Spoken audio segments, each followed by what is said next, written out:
Now, here's your grandfather, Staff Sergeant George Doy, serving in the American military during World War II. America treated Japanese Americans with suspicion and disrespect, unfortunately. But over 16,000 of them served in the American Armed Forces with incredible distinction during the war, simultaneously. Only in America could these two contradictory realms of performance obtain. You know, it's so strange. That handful of Japanese American soldiers won almost 10,000 Purple Hearts, Wow. 5,000 Bronze Stars, Silver Stars, and Distinguished Service Crosses, and 21 Medals of Honor.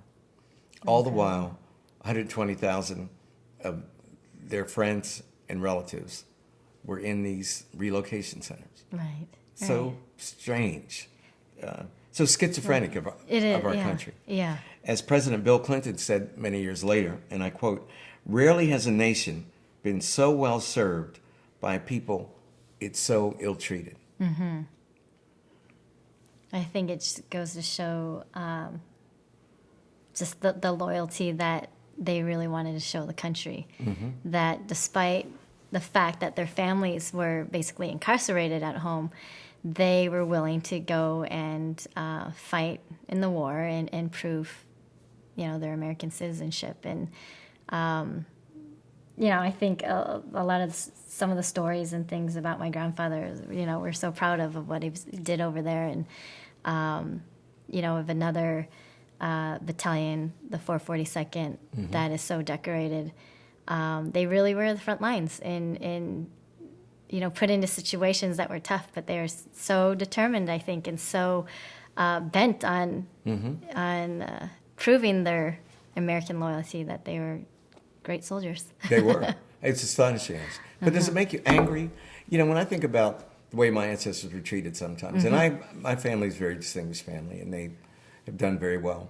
But sometimes I just think, how could I have survived? I mean, you ever think about that? If one day somebody beats on your door and says, "Okay, you're going to Arizona to the relocation center where it's 130 degrees and you're going to live in this stall." Right.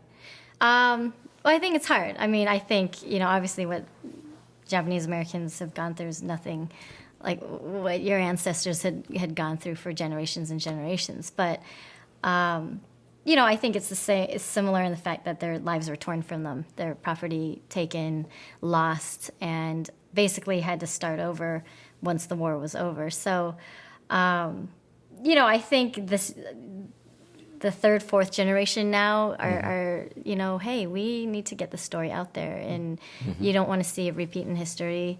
I don't think it would happen again, but I think there are a lot of amazing stories in this era of history, and success stories too. Things that I think they should really be proud of.